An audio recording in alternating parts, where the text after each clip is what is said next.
Olá família, tudo bem? Nesse vídeo falaremos a respeito do medo infantil. Entenda quais são os principais medos e o que você pode fazer para combatê-los. Mas antes, não esqueça, se inscreva aqui no canal e ative o sininho também para que muitos outros vídeos apareçam para você e para muitas outras famílias também. O medo, ele é importante porque ele funciona como uma válvula de segurança até mesmo para nós, adultos, crianças. É através do medo que você percebe o quanto você tem que se preocupar com algumas questões, como quando você vai atravessar na rua. Mesmo que a rua seja de mão única, você precisa olhar para os dois lados para garantir que você vai atravessar bem. Porque a gente tem medo de ser atropelado, a gente precisa voltar para casa inteiro. O medo nada mais é do que quando a criança começa a crescer um pouco e ter noção da existência dela e do outro. Ou seja, ela não é a mamãe, não é o papai, ela é um ser independente. E o medo ele varia de acordo com a idade, com o que a criança está vivenciando, vendo também. Os medos reais das crianças, quais são? São dois medos: o medo da separação dos pais e da morte dos pais. Fora isso, são os medos frutos da imaginação. Medo do escuro, do monstro surgir embaixo da cama ou dentro do armário e assim por diante. O medo ele pode estar relacionado também à falta de autonomia da criança ou alguns traumas vividos por ela. E eu vou me ater um pouquinho aqui nessa primeira questão, a falta de autonomia.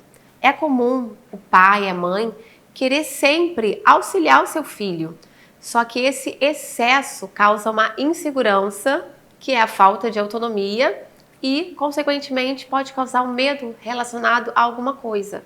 A autonomia é a capacidade que a criança tem de fazer algo por si mesma.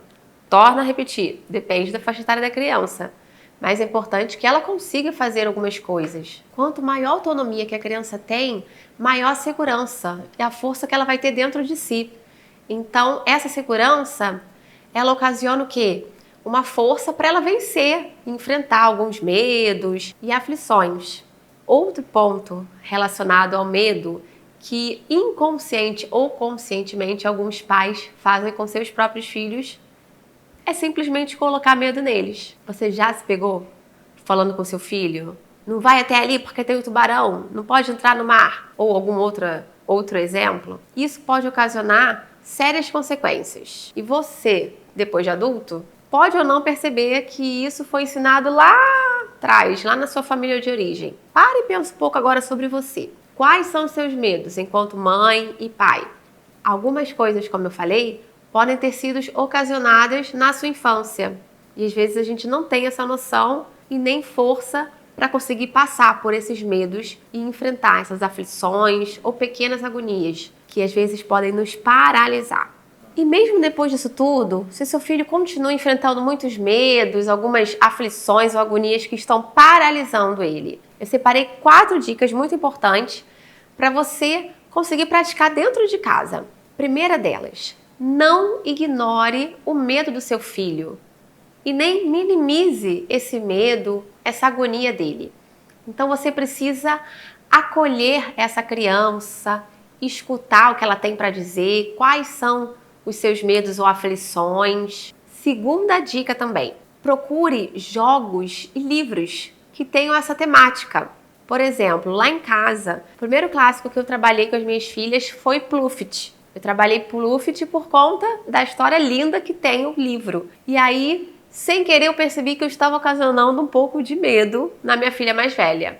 Ela disse: "Ai, eu acho que eu tenho medo de fantasma." E aí eu pensei, e agora? E no desenrolar da história, ela percebe que o Pluft, que o fantasminha, tem muito mais medo da menina do que a menina dele. Então ela se encaixou no livro e talvez aquele medo que foi ou não ocasionado pela própria leitura, ela passou por aquilo com uma maior tranquilidade, achando bem diferente, porque os fantasmas é que têm medo dos humanos. Então fica aí a segunda dica: livros ou jogos que tenham essa temática. É muito comum de você achar no mercado e vale a pena você trabalhar dentro de casa. Terceira dica: continue sempre encorajando a criança. E frases como vai ficar tudo bem, isso vai passar, você é forte. Ele pode repetir para ele mesmo nos momentos que ele não vai estar com você, porque não é sempre que vocês vão estar bem juntinhos.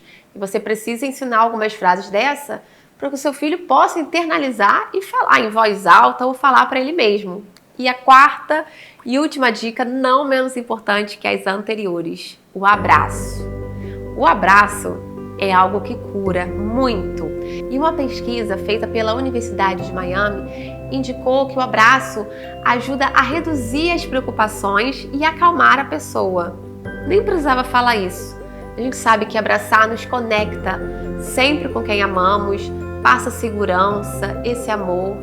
Então, independente se o teu filho tem muito medo ou alguns medos, abrace muito ele agora, assim que terminar esse vídeo.